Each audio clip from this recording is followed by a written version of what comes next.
의견 충돌, 그죠? 살다 보면 이제 뭐 우리가 말하면서 충돌될 때가 있고 또 서로 의견이 달라서 갈등되어지는 때가 있는데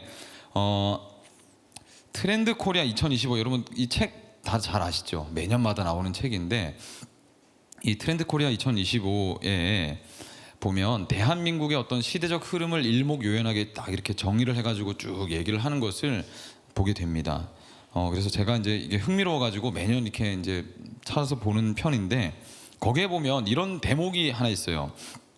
지금 이 시대를 여러 가지로 정의를 하는데 2025년도의 시대에 주목해 볼 만한 그 주제, 그건 초효율 시대다 이렇게 얘기를 합니다. 지금 이 시대를 초효율 시대, 효율이긴 효율인데 아주 가시비 시간을 아주 그죠 가성비 있게 쓰는 그런 시대가 되었다 이렇게 얘기합니다. 그러니까 사람들이 효율을 극대화하고 시간을 아껴 쓰기를 좋아한다는 거죠. 23년도에 마크 로빌 그 엠브레인이라는 사람이 1000명을 대상으로 조사를 합니다. 조사를 한 결과 현대에서 가장 큰 자원은 시간이라는 것에 동의한다라고 이제 대답한 사람이 82.4%입니다. 82.4%. 그리고 시간이 곧 돈이다 이렇게 얘기한 사람이 77.7% 이렇게 얘기했어요. 그만큼 시간을 낭비하지 않고 시분초를 따져가지고 꽉꽉 채워서 효율 있게 사용하기를 좋아하는 사람들이 지금 이 시대를 살아가는 저와 여러분들이다라는 거죠. 다른 의미로 이걸 다른 시선으로 좀 이렇게 딱 보자면 우리 청년들이 그만큼 이 시대를 살아내기가 버겁고 압박을 지금 많이 느끼고 있구나. 시간을 이렇게 잘라서 사용하지 않으면 뒤처질 것 같아서 두려워서 불안해서 그렇게 살아내고 있구나. 저는 그렇게 보이더라고요. 그래서 다른 어떤 것보다 저와 여러분 우리는 시간을 낭비하지 않으려고 애를 쓴다라는 거죠. 거기에 이제 AI가 맞물려 가지고 그 세컨드 브레인이라 해서 그죠 두 번째 뇌다. 그래서 시간을 아끼는데 AI를 적극적으로 사용하면서 AI가 폭발적으로 이렇게 성장하는 계기가 또 되기도 했다고 하죠. 제가 그런데 이 내용들을 읽다가 인상 깊게 본 부분이 있어요. 이게 뭐냐면 여러분 그 숏폼 영화라고 아세요? 영화가 보통 뭐 1시간 반에서 짧게는 2시간, 3시간까지 가기도 하는데 요즘엔 15분짜리 영화가 있답니다. 밤낚시라는 영화인데 이거 잘 찾아놨는데 제가 이렇게 자막을 부탁했는데 사진 찾아달라 했거든요. 근데 이거 센스 있게 잘 해놨다. 어쨌든 그 밤낚시 영화 15분밖에 안 되는 영화를 본 관객이 4만 명이 넘는답니다. 근데 그 왜 이 짧은 영화를 이렇게 보셨어요? 라고 물어보니까 이 영화를 보면 그 타임에 다른 영화 또 볼 수 있으니까요 이렇게 얘기를 했대요. 그러니까 이것도 보고 저것도 볼 수 있으니까 시간을 효율적으로 사용할 수 있으니까 하나 볼 거에 2개를 볼 수 있으니까 뭐 이렇게 대답을 했다고 합니다. 대단하죠. 이제는 그리고 줄 서는 그 문화도 사라지고 있다고 해요. 부산만 가더라도 여러분 정말 맛집이 아니고서는 이제 줄을 서지 않습니다. 보통 이제 웨이팅하는 그 앱을 깔아가지고 직접 줄 서지 않고 밥을 먹을 수 있는 그런 시대가 왔더라고요. 그럼에도 불구하고 서울은 좀 다르더군요. 그렇게 어플을 깔았음에도 불구하고 줄을 서가지고 뭐 어디였지? 제가 베이글집 한번 갔는데 어마어마하더라고요. 거기 뭐 매장 안에 사람 꽉 차 있고 밖에도 줄이 얼마나 길게 있는지 내가 다시는 안 온다 이렇게 이제 결단을 내렸던 적이 있었는데 서울은 좀 다릅니다. 어쨌든 그렇게 해서 시간을 효율적으로 사용하는 거죠. 그러면 이렇게 시간 낭비하기가 싫어하는 현대인들이 가장 시간 낭비라고 생각하는 영역이 어디일까? 영화 하나 더 보려고 15분짜리 영화도 즐겨본다고 하는 이 시대 가운데에 효율을 따지는 이 시대에 정말 낭비라고 생각되어지는 영역은 다른 것이 아니라 바로 인간관계입니다. 인간관계. 그렇죠? 잠깐만 생각해봐도 그렇지 않습니까? 초효율의 관점으로 봤을 때는 인간관계만큼 낭비적인 게 없다 이렇게 생각될 수 있어요. 왜? 시간도 많이 들여야 되죠. 사람 알아가려면 에너지도 써야 되고 또 뭐 에너지만 쓴다고 됩니까? 물질도 투자를 해야 관계를 얻을 수 있단 말입니다. 그래서 요즘에는 깊이 있는 어떤 이런 인간관계를 가지기보다는 SNS를 통한 얕고 그다음에 폭넓은 관계를 즐긴다고 하죠. 그러면 뭐 다툴 일이 있습니까? 에너지를 소비할 일이 있어요. 그냥 공감 버튼 받고 좋아요 버튼 받으면 나 잘 살고 있구나, 나 좀 괜찮은 사람이구나, 이렇게 하면서 이제 만족 효율을 채우는 거죠. 그렇죠? 경험의 멸종이라는 책을 보면 그러나 SNS와 라이브 챗 같은 이런 미디어 소통이 주가 되면서 인간이 정말 본질적으로 가지고 있어야 되는 것들을 잃어버리기 시작했다라고도 얘기를 합니다. 우리는 인간관계를 하면서 뭘 처음에 겪습니까? 다 나같이 생각하지는 않구나, 이걸 경험을 해요. 그러면서 이제 우리가 어떻게 이제 사람이 성장하느냐 하면, 나와 다른 의견이 있음을 알고 학습을 하면서 이제 지성이 더 깊어지고, 그리고 지금까지 인류 문명이 이렇게 발달할 수 있었던 것도 그렇게 나와 다른 인간과 교제하고 관계하고 교류를 하면서 문명이 발달하고 성장하고 성숙할 수 있었더라, 이런 얘기를 한다는 거죠. 그러니까 편리함을 추구하기보다는 불편함을 즐겼다라는 말입니다. 그래서 사회가 여기까지 오게 된 거죠. 그런데 그런 연대가 느슨해지기 시작하니까 오는 문제들이 생기기 시작한다라는 거예요. 관계 안에서 부딪힘이 일어나게 되면 그걸 조율하면서 서로를 알아가고 나도 어떤 사람인지를 알게 되면서 성장해 나가게 되는데, 이제는 우리가 너무 이제 IT와 미디어와 가상세계에 익숙해져 있다 보니까 인간관계를 여러분 이제 온라인으로 배우기 시작하는 거죠. 그렇죠?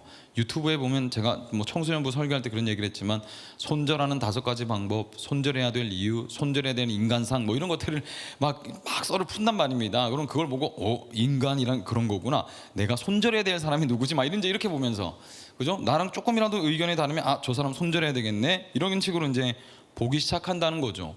조율해서 관계를 폭넓게 가지고 성장할 수 있는 기회를 도리어 이제 미디어나 얕고 폭넓은 관계 때문에 잃어버리는 일들이 오게 됐다. 손절하는 쪽을 택하지 관계를 붙들면서 에너지를 소비하는 쪽을 선택하지는 않게 되더라라는 겁니다. 물론 여러분, 우리가 세상을 살아가는 그냥 현대인에 불과하다면 피로감이 극대화된 이 현대 시대를 지금도 효율로 살아내려고 하는데, 뭐 사람까지 이렇게 사귀어가면서 에너지를 이렇게 드릴 필요가 있나, 그죠? 이렇게 생각하는 반응은 자연스러운, 그죠? 자연스러운 반응일 수 있어요. 하지만 이 지금 자리에 앉아 있는 우리 청년 여러분들은 그리스도인이지 않습니까? 그렇죠? 예수를 믿는 사람들, 따라가는 사람들인데, 저와 여러분은 그러면 어떻게 생각해야 될까? 기독교와 그리스도인, 신앙생활의 영역은 개인의 어떤 영역에서만 만족되어지면 되는 걸까? 그러니까 나만 편하면 이 신앙생활은 문제가 없는 것이고, 하나님도 기뻐하시고 교회는 교회로서 또 의미를 가질 수 있는 것일까? 공동체의 영역, 그러면 나와 관계 맺고 있는 이 인간관계의 영역은 생각하지 않아도 되는 걸까? 이런 질문을 던져볼 수 있다는 겁니다. 저와 여러분이 속한 교회 공동체는 저번 주 에베소서에서도 말씀드렸듯이 하나님 말씀 안에서 한 가족이 됐다, 이걸 얘기합니다. 그러니까 이게 우리가 믿는 이제 복음의 영역 안에서, 카테고리 안에서 인간관계라는 것이 굉장히 중요한 부분을 차지하고 있다라고 에베소서는 얘기를 하더라라는 거죠. 공동체를 이야기하는 겁니다. 어떻게 얘기합니까? 굉장히 적극적이에요. 그리스도 안에서 묶여진 너와 나는 우리다, 뭐 공동체다, 이렇게 얘기를 하지 않고 우리는 가족이다, 이렇게 얘기를 합니다. 예수 안에서 우리는 가족이다, 가족이 됐다. 복음이 주는 풍요로움이 바로 여기 있는 거죠. 그렇죠? 저번 주에 뭐 Q&A 시간에도 나눴듯이 한 이제 형제가 그죠? 그 음란물에 중독이 됐을 때 공동체가 뭐 남인데 사실 뭐라고, 너는 그렇게 살아라, 모르겠다, 아이고 너 그거밖에 안 되는구나, 정죄 한마디면 끝나버릴 건데 굳이 그 집을 찾아가가지고, 그죠? 그 끊을 수 있도록 도와주는 그런 애씀, 헌신, 자발적 헌신, 그죠? 그 함께함, 이게 어디서 나오는 걸까? 복음이 주는 풍요로움이다라는 거죠. 개인이 은혜 받는 차원을 넘어서서 나와 함께하는 관계가 내가 지금 누리고 있는 복을 함께 누리도록 하는 것, 이것이 하나님의 꿈입니다. 하나님의 꿈.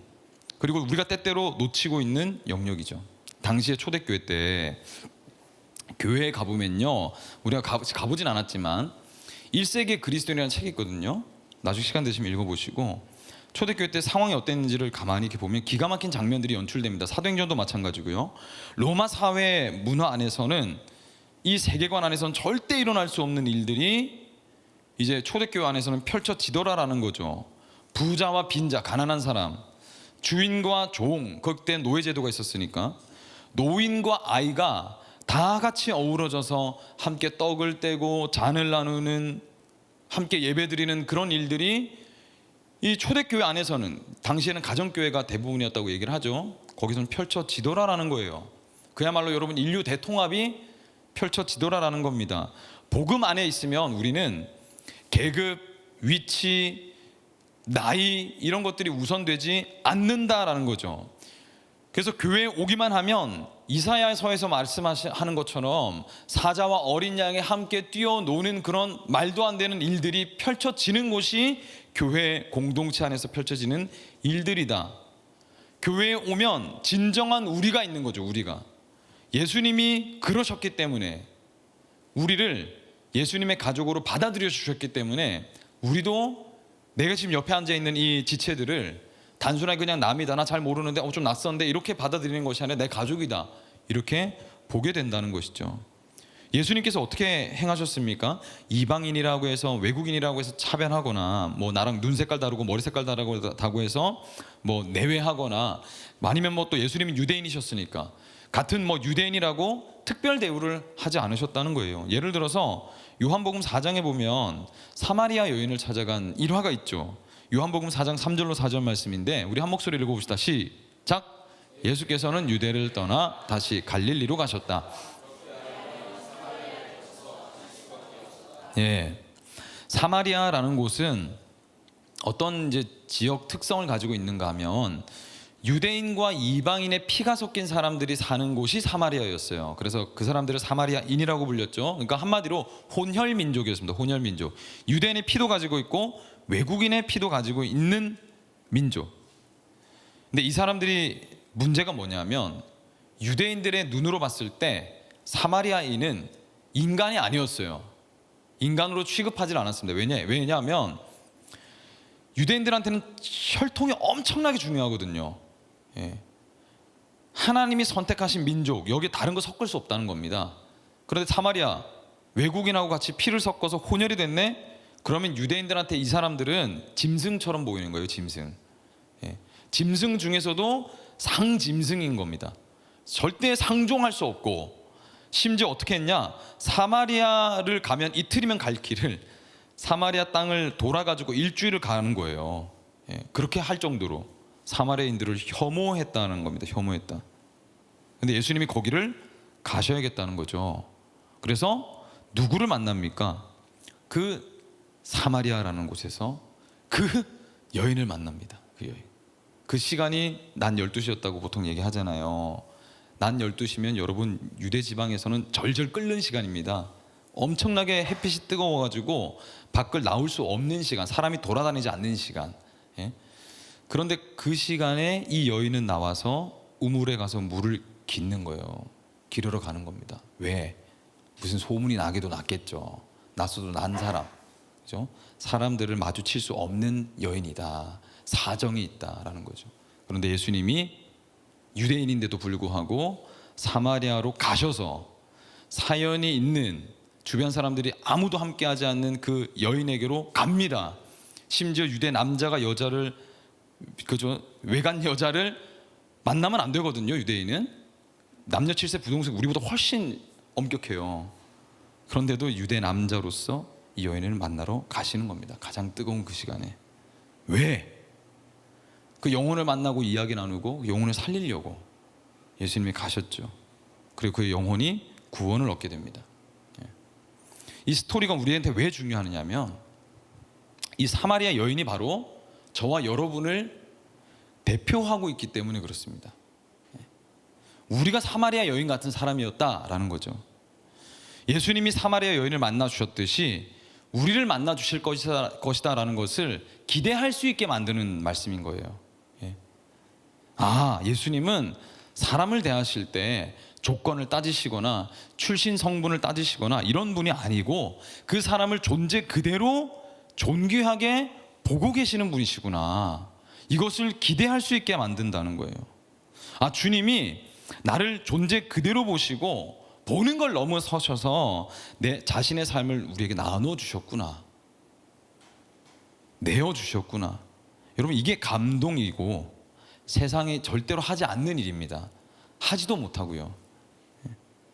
그 관심과 사랑, 나를 정말 있는 그대로 존재적으로 보시는 그 사랑을 저와 여러분이 지금도 ing로 맛보고 누리고 경험하고 살고 있다는 거죠. 이것이 여러분, 우리가 아무것도 하지 않았고 그냥 믿기만 했는데 우리에게 주어지는 복이다라는 거예요. 우리는 말도 안 되는 사랑을 지금 받고 있는 거죠, 그렇죠? 그리고 사랑을 받은 존재는요, 그리스도인이라고 한다면 언제나 기독교 역사 가운데서 그렇게 했듯 사랑으로 반응하면서 살아가게 됩니다. 혼자 만족하면서 살지 않는다는 거죠. 잠깐은 그럴 수 있어요. 왜? 우리는 상처 받거든요, 관계에서. 마음의 상처를 입거든. 근데 주님이 그런 우리를 내버려 두지 않죠. 우리를 회복시키셔서 상처받은 치유자로 사용하신다라는 겁니다. 그래서 선교라는 것, 이건 결심이 아니라 자연스러운 겁니다. 왜? 내 눈이 나에게만 있다가 눈을 들어서 다른 사람들을 계속 보게 되거든요. 그리스도인들은. 인간관계라는 것은 물고기가 물을 찾아가듯 그리스도인들에게는 자연스러운 것이다 라고 말씀드릴 수 있는 겁니다. 그래서 오늘 관계에 대한 부분 세 가지를 나눌 텐데, 첫 번째, 충돌의 상황을 직면해라. 둘째, 선입견을 내려놔라. 마지막, 비판과 충돌이 아닌 협력과 화합으로 이 은혜를 나누고자 합니다. 첫 번째, 충돌의 상황을 직면해라. 오늘 본문의 갈등의 시작, 한 무리가 베드로에게 던지는 질문으로 시작합니다. 2절 3절 한번 읽어볼게요. 시작.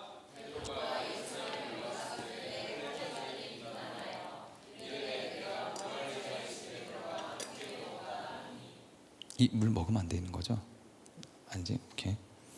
이 질문은 그 자체로서 너와 나는 다르다라는 분리를 만들어냅니다. 너 왜 할례 받지도 않은 사람 집에서, 그것도 외국인에게, 그것도 이방인에게 너 왜 그 집에 들어가서 밥 먹었어? 이렇게 묻는 겁니다. 이거는 의도가 엄청 다분한 거죠. 그렇죠? 분리를 바로 만들어냅니다. 뿌리부터 냅다 갈라버려요. 여기에는 어떤 화합, 그런 단어가 여기 들어올 여지가 없어지게 되는 겁니다. 물론 여러분, 이렇게 하면 편리합니다. 내가 세운 원칙을 벗어날 필요가 없어지니까 일단 편해요. 부딪힐 일이 없으니까, 그죠? 상처받을 일도 없죠. 스트레스 받을 일도 없어요. 줄어듭니다. 마음 그냥 편한 사람들끼리 끼리끼리 있으면 됩니다. 너도 나를 잘 알고 나도 너의 역사를 알고, 그럼 끝. 뭘 더 넘어가가지고 충돌할 관계들을 만들어내냐. 그냥 직장 생활하면서 부딪히는 것도 벅차다, 지금이 편하고 좋다, 뭐 이런 거죠, 그렇죠? 이 논리는 초효율 시대 가운데 아주 효율적이고 지혜롭고 합리적인 말처럼 들립니다. 포스트 모던의 시대를 살아가고 있는, 세계관에서 살아가고 있는 저와 여러분들에게 있어서는 아주 납득이 가능하죠. 왜? 내가 하나님이니까, 내가 주인이니까, 내 삶에 내가 결정하는 것, 그게 다 옳다고 얘기하잖아요, 그렇죠? 이건 효율적인 판단입니다. 그런데 이 판단을 기독교 세계관 안으로 이렇게 다 끌어들여와서 한번 지켜보면 어떻게 될까요? 그래도 납득이 될까? 여러분 어떠십니까? 편한 사람들과, 나를 잘 아는 사람들과만 효율적으로 관계하는 것, 나하고 잘 맞는 사람들만 만나는 것, 충돌한 상황 자체를 만들지 않는 것이 여러분 여러분 마음 가운데 이렇게 옳은 감각으로 여러분들이 이렇게 느껴지십니까? 어떠신가요? 만약에 이게 그렇게 돼도 되지 않나? 주님이 나 사랑한다 하시고 내가 주님 사랑하면 그거면 된 거지, 뭘 더 해야 될까? 안 그래도 세상에서 부딪히느라 바쁘고 힘들고 죽겠는데 굳이 여기까지 와가지고 사람들 관계를 넓히고 인사하고 안 그래도 낯설어 죽겠는데 그렇게 해도 되나?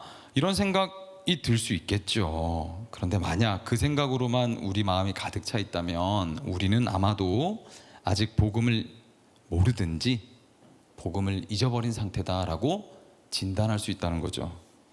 왜냐하면 기독교는 그것을 진리라고 얘기한 적이 한 번도 없기 때문에 그렇습니다. 그러니까 우리가 정말로 그리스도를 받아들인 구약, 신약, 초대교회의 어떤 유구한 변하지 않는 진리와 복음을 정말 우리가 신뢰하고 따라가고 있다면 효율적인 삶이 진리로 받아들여질 수는 없다는 거예요. 효율적인 삶이 진리로 받아들여질 수는 없다. 소방관들 여러분 아시죠? 파이터, 불과 싸우는 사람들. 대표적인 슬로건이 하나 있어요. 이게 뭐냐면 First in, last out입니다. 제일 처음 들어가서 제일 마지막에 나오는 사람들이 소방관이다. 우리는 여러분 그리스도인은 편하기를 추구하는 사람이기보다는 불편함을 감수하기를 적극적으로 선택할 수 있는 사람들이다라는 거예요. 우리는 그런 자원이 있습니다. 우리 안에는 충돌을 두려워하지 않아요. 충돌될 때 거뜬하게 넉넉히 품을 수 있는 자원이 우리 안에 있기 때문에 우리는 충돌을 무서워하지 않는 거죠. 도리어 뛰어드는 사람이 되었다라는 겁니다. 2006년에 10월쯤이었어요. 한 총을 든 남자가 미국에 있는 그 아미시 공동체를 방문하게 됩니다. 아미시 공동체가 어떤 사람들이냐면 기독교 단체인데 역시 센스. 예. 이 아미시 공동체가 그 한마디로 얘기하면요 평화의 공동체예요. 기독교 정신을 가진 평화의 공동체인데 그래서 지금 현대 문화를 거의 사용하지 않거든요. 예전에 그 방식을 그대로 고수하면서 성경 말씀대로 살아가기를 애쓰는 그런 공동체. 이 공동체가 자그마한 마을입니다. 여기 있는 이제 학교, 그 사람들만 다니는 이제 초등학교에 이 총을 든 남자가 이제 들어가게 되죠. 그래서 어떤 일이 있었냐면 이건 실화입니다. 영화로도 만들어졌는데 한 7살부터 13살 아이들이 한데 어우러져 가지고 교실에서 이제 공부를 배우고 있는데 갑자기 총 든 남자가 들어와서 이제 난사를 한 거죠. 총기를 난사해서 그 자리에서 5 친구가 그대로 목숨을 잃고 또 이제 중상을 입은 이제 아이들이 발생했죠. 그리고 이 총을 난사한 가해자도 그 자리에서 스스로 목숨을 끊는 사건이 발생합니다. 근데 이제 미국 사람들이 총기 사건이 일어난 것 때문에 충격을 받은 게 아니고요. 다른 데 충격을 받았어요. 이 사건 때문에. 왜냐하면 몇 시간이 지나지 않아 가지고 아미시 공동체의 자녀를 잃은 부모들이 목숨을 끊은 이 가해자의 부모를 찾아갑니다. 찾아가서 아들을 잃은 그 슬픔을 당하고 있는 아미시 공동체에서는 납득할 수 없지만 자식을 잃은 가해자의 부모를 조문하러 위로하러 가요. 이 상황을 보고 전 미국인들이 충격을 받습니다. 어떻게 그럴 수 있지? 왜? 서구 사회에서는 개인이 중요하기 때문에 나에게 해를 입힌 사람은 몇 배로 갚아준다라는 생각을 가지고 있거든요. 왜? 그렇게 하지 않으면 피해자로서의 권리를 다하지 않는다고 생각합니다. 그런데 아미시 공동체는 완전히 다른 태도를 보이는 거죠. 어떻게 그럴 수 있느냐는 거예요. 차에서 누가 나를 뒤에서 빵 쳤어요. 그럼 어떻게 됩니까? 지금 나도 정신없는데 상대방 차에 가가지고 괜찮으세요? 묻는 것과 똑같은 거죠. 일단 뒷목 잡아야 되잖아요. 쳤어. 감히. 이렇게 해야 되잖아요. 근데 치자마자 뛰쳐나와가지고 친 뒷사람이 괜찮은지를 보러 가는 그런 일들을 한다. 어떻게 이럴 수 있는가? 저와 여러분 개인적으로는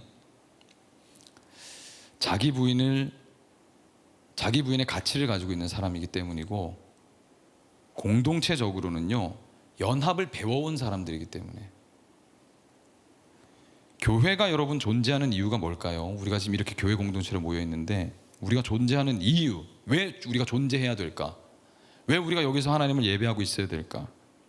우리가 그리스도인이라고 할 때 그리스도인은 뭘까? 그리스도인이 뭘까? 그리스도인이라고 할 수 있는 이유는 어디서 나올까요, 여러분? 저 교회 다닙니다. 저 예수님 믿습니다. 저 그리스도인입니다. 입증해 보세요. 당신을 제가 왜 그리스도인이라고 해야 되죠? 라고 했을 때 우리가 뭐라고 대답할 수 있을까? 에베소서에서도 그렇고요. 사도행전에서도 마찬가지고 예수 안에서 한 가족으로 부름받았기 때문에 우리에게는 이 우리라는 개념이 좀 남다르다라는 거죠. 복음이 살아있는 교회는요, 공동체는 내 거를 나누고 소외된 자가 없도록 만듭니다. 이게 건강한 교회의 지표예요. 그렇게 하기 위해서 최선을 다합니다. 그 복음이라는 하나의 그 가치를 향해서 몇 사람만 죽어라 고생하는 게 아니라 모두가 그 가치를 공유하고 있는 겁니다. 그래서 여기에 지금 한 40명 우리 청년들이 앉아 있는데, 우리 청년들이 한 사람도 빠짐없이 그리스도의 복음이 뭔지를 명확하게 알아가지고 함께 한 마음으로 헌신하기를 즐겨하며 따라가는 공동체가 이 성경에서 얘기하는 교회 공동체다라는 거예요. 그래서 예수 그리스도를 몸으로 해가지고 우리는 그렇지 않습니까? 예외 없이 모든 지체가, 그렇죠? 모든 지체 한 사람도 빠짐없이, 소외된 사람 없이 서로 연결되어 있다. 이게 교회라는 거예요. 이게 교회의 모습입니다. 한 사람의 그리스도인으로서는 예수를 닮아내고, 한 공동체로서는 서로의 짐을 나누어지는 공동체. 이것이 교회의 본질이다라는 거예요. 요한복음 14장 20절 말씀 읽어봅시다. 시작. 그날에는 내가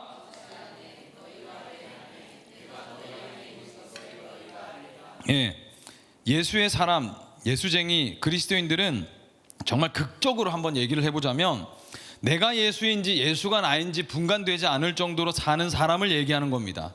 사이비 교주가 되라는 말은 아니고 그 정도로 예수와 나의 삶이 붙어있다, 맞닿아 있다, 함께 살아낸다, 그 정신이 내 안에 있다, 예수 그리스도를 따라 살아간다라는 거예요. 그리고 요한계시록 3장 20절 말씀 읽어봅시다. 시작. 볼지어다 내가 문 밖에 서서 두드리노니 누구든지 내 음성을 듣고 문을 열면 내가 그에게로 들어가 그와 더불어 먹고 그는 나와 더불어 먹으리라. 그렇죠. 예수님과 더불어 먹는 사람은 예수님의 성품과 자아를 닮아내는 사람이 됐다, 이미 됐다라는 말입니다. 그래서 여러분, 다른 사람들과의 충돌을 피하는 것이 아니라, 회피하는 것이 아니라 진리 앞에 내 본성이 충돌하게 만드는 거죠. 만나기 싫고 하기 싫고 에너지 쓰기 싫고 뒤지고 볶기 싫은데 그 일어나는 이 내 마음을 성경 말씀에 충돌을 시켜가지고 그 말씀 앞에 복종시켜내는 사람이 그리스도인이다라는 거예요. 그래서 여러분, 바라기는 진리 앞에 우리의 목소리를 더 높이지 않는 은혜가 있기를 소망합니다. 진리 앞에 여러분의 자아, 고집, 기준, 이게 이제 청년을 넘어서서 20대, 30대, 40대 넘어갈수록요, 우리 안에 생기는 여러 경험들 때문에 굳어지는 그 기준들이 생기거든요. 그렇죠? 그런 그 기준들을 말씀 앞에 계속 가져다 놓아서 오늘도 우리가 좀 깨어지고 제대로 좀 조율이 되어지고 예수님을 처음 만났을 때뿐만이 아니라 오늘도 예수 그리스도의 길을 따라내기를 결단하는 저와 여러분 되시기를 축복합니다. 아멘. 아멘. 마음으로 다 아멘 하셨죠? 그런 줄 알고 넘어갑니다. 두 번째, 선입견을 내려놔라. 선입견 내려놔라. 5절로 10절 말씀 한번 읽어봅시다. 시작.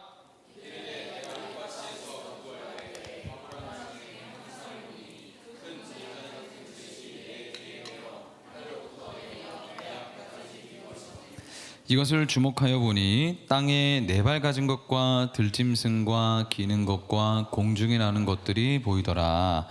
또 들으니 소리 있어 내게 이르되 베드로야 일어나 잡아먹으라 하거늘 내가 이르되 주님 그럴 수 없나이다. 속되거나 깨끗하지 아니한 것은 결코 내 입에 들어간 일이 없나이다 하니 또 하늘로부터 두 번째 소리 있어 내게 이르되 깨끗하게 하신 것을 네가 속되다고 하지 말라 하더라. 이런 일이 3번 있은 후에 모든 것이 다시 하늘로 끌려 올라가더라. 할례자들, 이 사람들이 어떤 사람들이냐면 유대인들 중에서도 특별히 이제 예수를 믿은 사람이긴 해요. 이 사람들도 그리스도교 유대인들이라고 불렸는데 그 중에서 할례파라고 불리는 또 사람들이 있었단 말이죠. 할례파라는 사람들은 특징이 있었습니다. 갈라디아서에도 나오는데 이 사람들의 특징은 뭐냐면 예수 믿어서 구원받는 거 좋아. 근데 진짜 그게 구원일까? 아닐 거야. 우리는 유대인이고 유대인의 정체성을 가지고 있는데 유대인이라면 반드시 하나님 자녀로서 세게 되는 표가 있다. 그게 뭔가 할례다, 할례. 그러니까 우리가 예수 믿고 구원받는 건 좋은데 너희들 정말로 아브라함의 적통이 되고 싶어? 그러면 너희들도 할례를 받아야 진짜 그리스도인으로서 구원받을 자격이 주어지는 거야 라고 주장하는 사람들이 할례파인 사람들이었습니다.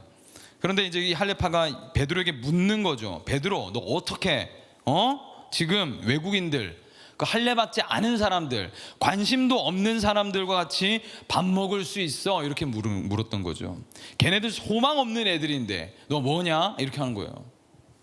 베드로가 충돌을 일삼기를 즐겨하는 할례자들에게 담담히 자기네 이제 영적인 여정을 쭉 풀어냅니다. 내가 기도하다가 어느 날 하늘에서 갑자기 환상이 보이는데 하나님이 유대 율법에서 절대로 먹지 말고 부정하게 여겨야 되는 동물들이 보자기에 쌓여가지고 내려오는 걸 내가 본 거지. 멍하니 보고 있었는데 갑자기 하늘에서 음성이 들리는 거야. 하나님께서 베드로야, 너 이 동물들을 먹어라 이렇게 말씀을 하시는 거죠. 베드로가 뭐라고 얘기합니까? 이때라 내가 지금 배웠던 그죠? 것들을 주님 앞에 이제 자랑스럽게 말할 때가 됐구나. 하나님, 제가 배운 바로는 부정한 동물 절대 먹지 말라 했는데 이거 테스트인 거죠? 그래요. 저 안 먹겠습니다. 하나님 먹지 말라고 한 거잖아요. 그러니까 이제 하나님이 좀 당황하셔가지고 이제 세 번을 말씀하시는 거죠. 그럼 먹어야 돼. 내가 지금 얘기하고 있어. 나 하나님이야. 먹어. 근데 베드로가 끝까지 부인합니다. 먹지 않겠다고. 그리고 나서 이제 외국인 가정을 만나게 되는 거죠. 그때 베드로가 깨닫게 된 겁니다. 아, 하나님이 부정하다고 안 하는데 내가 뭐라고 거부하냐? 나 그거 못해. 내 형제로 내가 삼았고, 그래서 우리에게서 유대인들에게서 똑같이 일어났던 성령 충만의 사건, 오순절 마가 다락방의 사건이 이 외국인 가정한테도 똑같이 임하는 걸 내가 봤단 말이야. 하나님 뭐라고 말씀하시는 거야? 이 외국인들도 구원 얻을 자격이 충분한 사람들이라고 하나님 말씀하시는데 내가 어떻게 거부하겠어? 그래서 같이 밥도 먹고 차도 마시고, you know what I'm saying? 선입견은 보통 여러분 이전에 했던 내 경험들, 지식을 바탕으로 뇌는요, 우리의 뇌는 가장 빠르고 효율적인 길을 선택하려고 계속 하거든요. 귀찮은 걸 싫어해요. 선입견은 그럴 때 생겨나는 겁니다. 내 이전의 선 경험들로 인해서 빠르게 판단을 하는 거죠. 사람들, 내랑 어울려야 될 사람, 저 사람 나한테 상처 줄 사람, 저 사람 못된 사람, 저 사람 안 될 사람, 그죠? 요건 좀 나랑 친해져도 괜찮은 사람, 그죠? 요거는 내 마음을 열어도 되는 사람, 요렇게 이거를 직관적으로 다다다다다닥 판단하는 거예요. 선 경험이 있기 때문에, 그렇죠? 그게 선입견이라는 겁니다. 선입견. 저 사람은 말수 적으니까 무뚝뚝하겠지. 좀 마음이 좀 시커멓겠지. 저 사람은 키가 작으니까 농구는 못하겠지. 학시 뭐 이제 이렇게 하는 거죠. 이제 제가 키가 작거든요. 농구도 못하긴 해요, 사실은. 저 사람은 저런 옷을 입고 있으니까 센스가 없겠지. 저 사람 저렇게 행동하니까 저렇겠지. 이렇게 바로바로 판단해내는 거. 할례자들이 외국인들, 이방인들을 대하는 태도가 그랬습니다. 한두 사람의 말만 듣고 이전에 본인이 경험해보지도 않았으면서 그 사람을 그냥 그러려니 하면서 판단을 했던 거예요. 나는 아직 저 사람하고 인사도 안 해봤고 아직 내가 같이 밥도 안 먹어봤는데 차림새, 뉘앙스, 눈빛, 말투 이 정도만 보면서 개슴츠레 눈을 뜨기 시작하면 저 사람 내가 보니까 들었는데 저 사람 뭐 좀 별로라고 하던데 이러면서 금세 판단을 내려가지고 나는 식사할 용기도 내지 못하고 말도 걸지 않으려고 하고 그냥 경계 대상 1호가 되어버리는 거예요. 그렇죠? 저기 남자 2명이 새로 왔네. 예배 드리는 태도를 보니까 뭐 손도 안 들고 둘이서만 막 히덕거리면서 얘기하고 있으니까 저 신앙심 별로 없는 사람이네 보니까. 에이, 걸러야 되겠다. 쟤는 안 끼워주지 말아야지. 관계나 여러분 그 인생에서요, 정답을 찾는다는 건 쉬운 문제가 아닙니다. 답이 정해져 있는 게 아니더라고요. 제가 목사라서 사람 얼마나 많이 만나고 다니겠어요, 그렇죠? 만나보면 제 선입견이 깨지는 때가 얼마나 많은지 모릅니다. 그렇게 사람을 많이 만났는데도 불구하고요, 사람을 만날 때마다 제가 생각하고 있었던 본능적으로 생각하는 선입견들이 있잖아요. 그런 것들이 깨지는 경험을 얼마나 많이 하는지 모른다는 거죠. 답이 정해져 있지 않습니다. 그런데 마치 시대, 문화, 트렌드가 알려주는, 그죠? 사람들의 그 어떤 정답적인 모양만이 정답이라고 생각하는 경우가 많아요. 뭐 요즘 뭐 테토나 뭐 퍼포머티브 메일, 알파 메일 뭐 그런 남자 테스트하는 것도 있다고 하더라고요. 나는 100% 애견남이겠네 그러면. 마치 여러분 그런 사람들을 따라가는 것이 정답인 것처럼 남자친구는 이래야 돼, 여자친구는 이래야 돼, 인간관계는 이래야 돼. 사실 정답 없어요 여러분. 이걸 깨달으려면, 정답 없다는 걸 깨달으려면 인간관계를 정말 많이 하면서 부딪혀 봐야 알게 되는 건데, 심리학 책 몇 권 읽고 관계론 책 몇 권 읽고 뭐 유튜브 영상 몇 개 본 걸로 다 우리가 관상가가 되어 있는 거지. 관상을 보아하니 저 인중이 좀 좁네, 속이 좁을 것 같아, 저 사람은 눈이 좀 쪽 찢어졌네, 아 저 사람 소망 없네, 큰일 났다, 저 사람이 좀 멀리 해야 되겠다, 손절 쳐야 되겠다, 뭐 이렇게 하는 거죠. 관상만 보고 기독교인이 관상인이 되면 안 되죠. 근데 그 선입견이 도리어 사람을 이해하고 관계를 깊어지게 하는데 걸림돌이 되더라, 장애물이 되더라라는 겁니다. 여러분들은 목사라는 단어를 들으면 어떠세요? 목사라는 이미지가 좀 고리타분하고 스크루지 할아버지처럼 좀 고집 세고 막 엄근진에 잘못하면 막 맴매할 것 같고 뭐 당수를 날릴 듯한 그런 이미지를 가지고 계실까 봐 되게 심히 염려스럽습니다. 전 그런 사람이 아닌데 우리가 종종 그런 이미지를 가지기가 쉬워요. 선 경험이 있기 때문에. 내가 예전에 겪었던 사역자들과 안 좋은 추억이 있다면 더 그럴 겁니다 아마. 그래서 아예 그냥 그때 한번 데이고 난 뒤로는 교회를 떠나든지 목사에 대한 기대 자체를 가지지 않는 거죠. 냉소적으로 대하는 거죠. 학을 떼고 그렇게 태도할 수 있어요. 왜 없겠어요?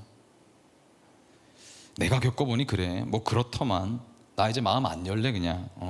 나 사역 안 해. 교회 안 나가. 뭐 교회 나가도 별거 없더만. 나 이제 더 뭐 안 속아. 뭐 이렇게 얘기할 수 있겠죠. 예. 여러분 다 이해합니다. 저도 목회하면서 그런 경험들 많이 겪거든요. 같은 목회자들 안에서 겪는, 제가 가지고 있는, 여러분들에게 차마 말씀드릴 수 없는 그런 상처들이 제 안에도 있어요. 그래서 제가 공감합니다. 근데 이건 뭐 교회 직분 안에서만 국한된 게 아니라 사람들 간의 관계에서도 얼마든지 생길 수 있잖아요.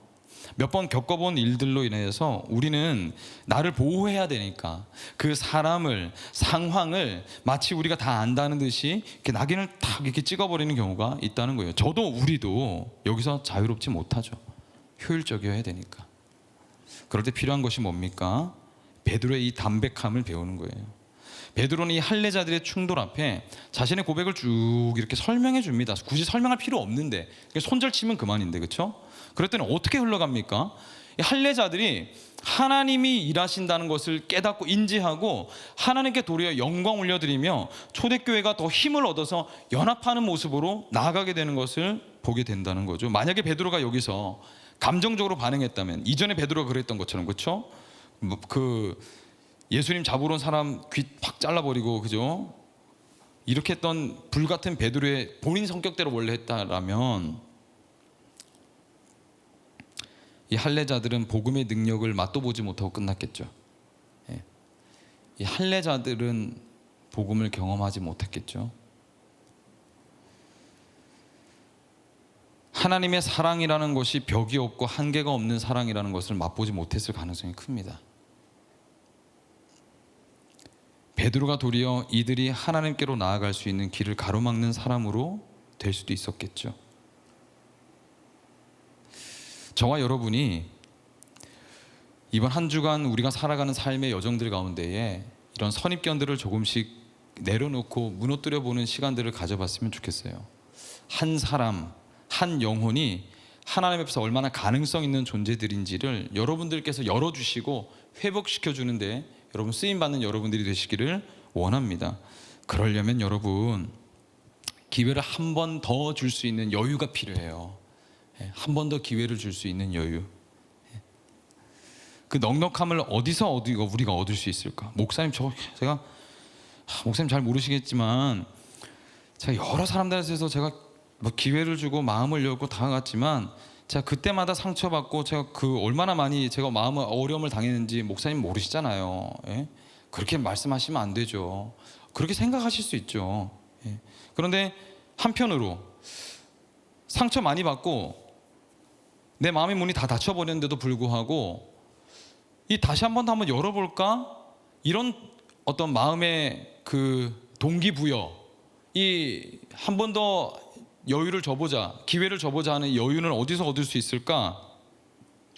우리에게 끊임없이 기회를 주시는 예수 그리스도에게서 얻을 수 있죠. 우리에게 끊임없이 기회를 주시는 예수 그리스도. 예수 그리스도께서 우리를 어떻게 대하셨습니까? 우리를 지금 이 순간도 끊임없이 받아주고 계시거든요. 야, 김형진, 너 일로 와봐. 확 그냥 내가 너를 목사 직분에 합당하게 내가 행동하라고 몇 번이나 얘기했는데 확 지옥 문 앞에 내가 데려다 놔줄까? 그냥 불만 좀 한번 볼래? 너 마지막 기회다. 너 못하면 그냥 팍 그냥 무한성에 잡아넣어 버릴 거다. 숨도 못 쉬게 할 거다. 이렇게 안 이러시잖아요. 우리가 죄인지 아닌지도 구분도 못하고 그렇게 살고 있는데도 주님은 묵묵히 기다려 주셨거든요. 때때로 우리의 이 추악한 우리 마음 상태를 보시면서도 나보다 나를 더 잘 아시니까 성령으로 우리와 함께 하셨어요. 우리라는 십자가를 지고 가고 계십니다. 거기서 힘과 용기를 얻는 거죠. 우리가 주님이 이런 나에게도 지금도 기회를 주고 계신데 나도 그럼 한번 용기를 내보자. 그 사람보다 우리의 선입견이 더 무섭고 날카롭다는 것을 알게 되기를 소망합니다. 마지막 세 번째, 비판과 충돌이 아닌 협력과 화합으로 16절로 18절 읽어봅시다. 시작.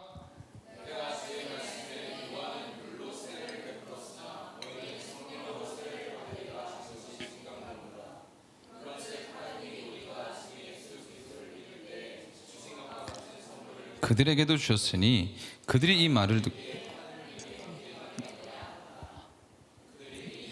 듣고 잠잠하여 하나님께 영광을 돌려 이르되 그러면 하나님께서 이방인에게도 생명 얻는 회개를 주셨도다 하니라. 아멘. 비판과 충돌이라는 걸 우리가 다른 단어로 좀 대체해서 쓸 수 있는 게 뭘까라고 생각해 보니까 협력과 화합이다. 이거 쓰면 좋겠다라고는 생각이 들었어요.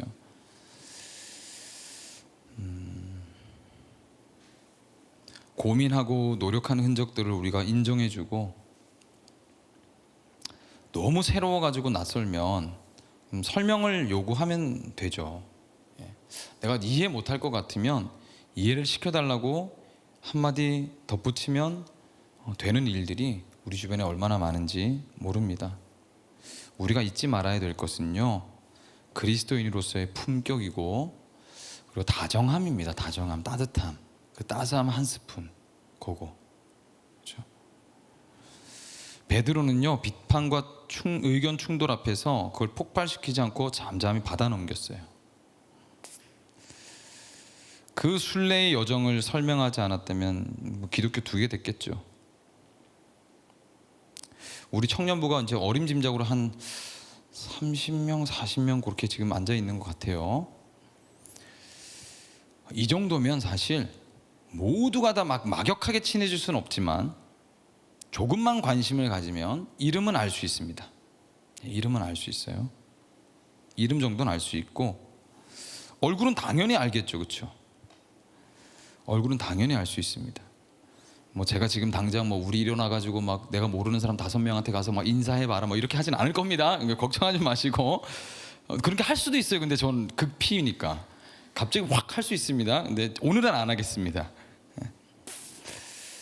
근데 만약에 제가 이제 여러분들에게 그렇게 도전을 만약에 지금 했다고 하면 여러분들은 어떻게 한번 행동하시겠습니까? 우리는 이렇게 뭘 비판하고 싶은 걸까요? 주님이 원하시는 것들을 회복하자, 돌아가자, 한번 해보자라고 할 때 왜 우리의 이 마음이 때때로 조금 거북스럽고 좀 비판적인 마음이 왜 일어나는 걸까요? 건강한 가치를 붙들자고 할 때 불편한 이 내 마음을 왜 이런 마음이 드는 걸까? 결심하기보다는 또 해봤자 하지 목사님 진짜 귀찮게 하시네. 그런다고 뭐 청년부가 뭐가 바뀌는데 왜 우리가 그런 마음으로 계속 가려고 할까? 왜 그런 마음이 되려고 할까? 구세군의 창시자 윌리엄 부스라는 사람이 있대요. 윌리엄 부스라는 사람이 있는데 이 양반이 구세군을 만든 사람인데, 구세군이 어떤 일을 하는 분입니까? 어떤 일을 하는 단체입니까? 대표적으로 이제 가난한 사람들, 빈자들, 알코올 중독자, 그다음에 사회적으로 그죠, 그 보험의 사각지대에 있는 사람들을 돕는 일들을 주로 한다고 합니다. 근데 당시 구세군이 세워질 당시에 교회에서 가장 핵심에 있는 리더들이 구세군이 세워지는 것을 아주 극렬하게 반대했다고 합니다.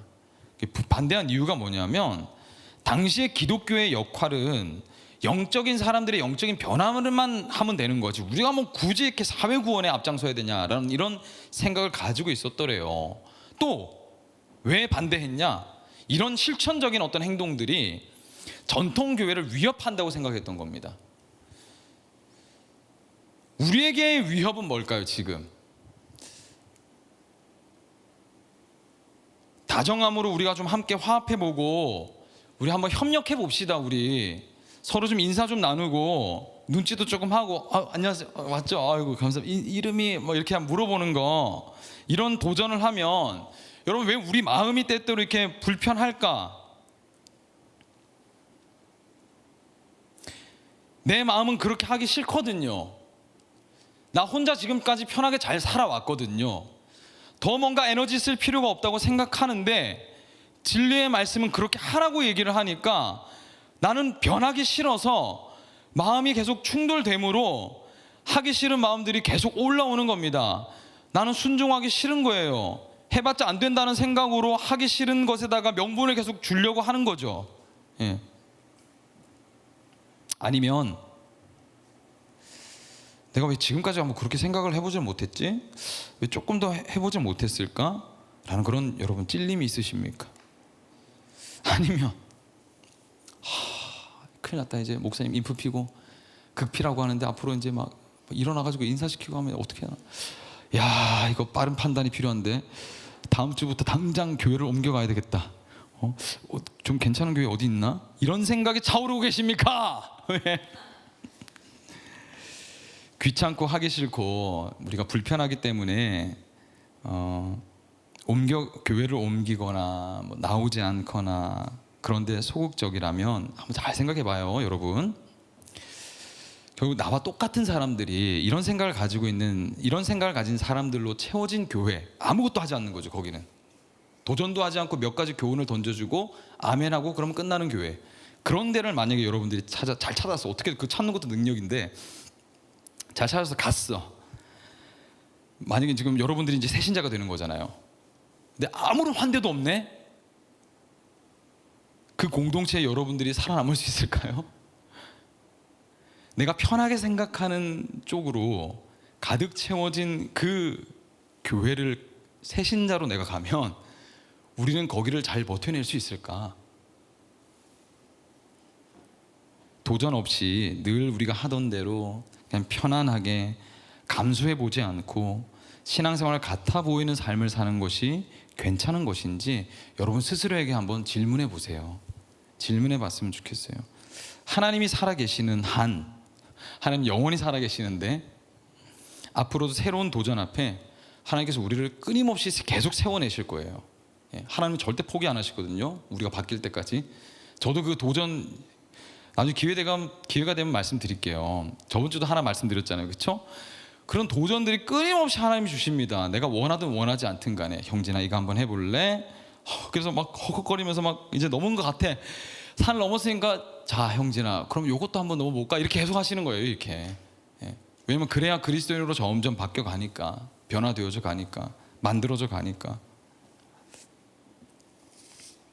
그리고 여러분, 하나님을 사랑한다고 하는 저와 여러분들, 우리가 하나님의 일하심과 사역의 걸림돌이 되지 않도록 붙들어 매는 것이 목사인 제가 할 일입니다. 제가. 목사가 하는 일은 그런 일이잖아요. 이런 생각들로 가득 찬 제가 우리 청년부로 부름받은 이유가 분명히 있을 거라고 저는 생각합니다. 이런 마음을 돌아보고 고민해보고 때로 찔림이 있고 부담스러운 이런 도전을 할 줄 아는 김영진 목사를 하나님께서 예수마을 우리 비전마을로 보내셨다면 그 하나님의 이유가 있다라는 거예요. 그렇다고 여러분 제가 이게 똘끼 충만하고 막 상식 없는 일을 하는 그런 사람은 아닙니다. 겪어보시면 아실 거고 걱정 마십시오. 그런데 우리가 원래 하고 있었던 예전에, 근데 지금은 어렴풋이 기억으로만 남아있는 이런 것들을 저는 계속 도전할 생각입니다. 당분간. 그러나 언제나 그랬듯 제가 다정함은 절대 잃어버리지 않을 거예요. 예. 다정함도 없이 사람 냄새도 나지 않게 가라 해라 못했냐 죽을래 막 이렇게 하지 않을 거예요. 걱정하지 마시고. 제가 그렇게 하지 않은 이유가 있습니다. 왜냐하면 주님이 언제나 저에게 다정하셨기 때문에 기다려 주셨거든요. 주님은. 오늘 반주가 누구셨는지는 모르겠지만 또 반주가 필요할 것 같아요. 잠깐 오셔가지고 좀 한번 이렇게 한번 두드려 주십시오. 예. 다정한 사람이 이긴다라는 그 에세이를 보면요, 그 책에 이런 글귀가 있어요. 아주 간단한 글귀인데 제 마음을 탁 때렸습니다. 이 작가 이름이 혜인인데요. 그 이혜인 작가가 아주 어렸을 때 똑단발에 이제 뭐 엄청 그 하여튼 다정한 친구였던 것 같아요. 근데 주변 언니들이랑 소꿉놀이 할 거 아닙니까, 그렇죠? 소꿉놀이 막 하는데 한 언니가 이 혜인 작가에게 이런 얘기를 한 적이 있대요. 자기 지금도 못 잊는데요. 33살이 넘었는데 혜인이 너도 세일러문 해볼래? 이 말. 세일러문 여러분 혹시 아시나요? 세일러문 나중에 한번 네이버에 검색해 보세요. 세일러문이 뭔지. 그 이제 그 뭐 영웅입니다. 영웅 한 4-5명 되는 영웅들이 지구를 지켜내는 이제 그 사람들 막 변신하고 막 뭐 지팡이 들고 막 이렇게 하는 사람들이 있거든요. 거기 주인공 이름이 세일러문이에요. 세일러문. 근데 세일러문만 있는 게 아니라 엑스트라들도 쭉 있잖아요. 뭐 근데 그 중에서 늘 이 혜인 작가가 했던 역할은 세일러 머큐리였대요. 아무도 안 하는 거 그거. 예. 다 주인공 하고 싶죠. 그런데 어느 날 기회가 온 겁니다. 아니 글쎄 한 언니가 이 혜인 작가에게 이렇게 얘기하는 거예요. 혜인아 너도 세일러문 한번 해볼래? 이렇게 물었던 거예요. 이 어렸던 이 작가에게 이 말은 빛이었고 소망이었고 꿈을 이루게 한 한마디였대요. 꿈을 이루게 한 한마디. 우리가 여러분 삶에서 충돌할 수 있습니다. 우리는 아직 미숙하니까요. 예, 성장하려면 더 많은 시간이 필요합니다. 자라오면서 겪었던 여러 가지 아픔들과 상처들이 왜 없겠어요. 그것 때문에 닫혀진 마음의 문들도 있을 거고 쉽게 생각해버리는 그런 태도들도 있겠죠. 왜 없어요? 저도 있는데요. 저도. 그러나 여러분 마음 한켠에 우리가 그 주님이 우리에게 주셨던 그 다정한 사랑 있잖아요. 다정함 그거 한 스푼 정도, 많이도 필요 없어요. 한 스푼 정도 하나님 위해서 내 삶의 한켠 정도는 내어줄 수 있는 그런 낭만 한 스푼 정도는 우리가 잃어버리지 않기를 간절히 원합니다. 간절히 원해요. 그러고 보면 예수 그리스도께서는 참 낭만쟁이셨죠. 그렇지 않습니까? 세상과 충돌해가지고 다 깨어져 버린 저와 여러분들을 위해서 세상과 대신 충돌하셨잖아요.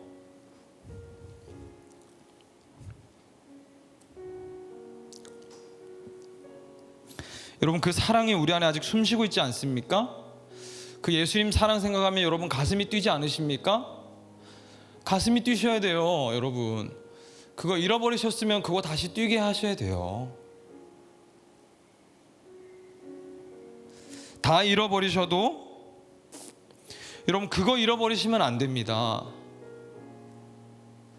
다 가지고 있으나 만약 그 사랑을 잃어버리셨다면 여러분의 삶은 앞으로 괜찮지 않을 거예요. 죄송하지만 지금 여유를 다 잃어버린 상태일 테니까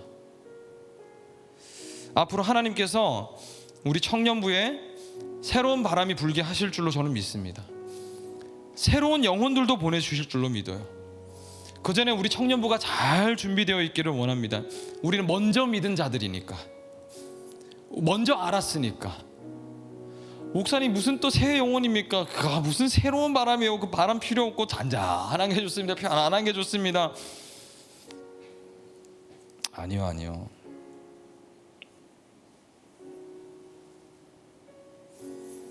그렇다고 수만 늘어가지 않기를 원합니다. 형식만 갖춘 그리스도인의 껍질만 가지고 있지 않기를 원해요. 교회를 찾는 저와 여러분, 교회를 찾는 사람들은 남이 아니라 멀리 있던 우리입니다. 멀리 있던 우리, 이제 가까워진 우리가 된 거죠.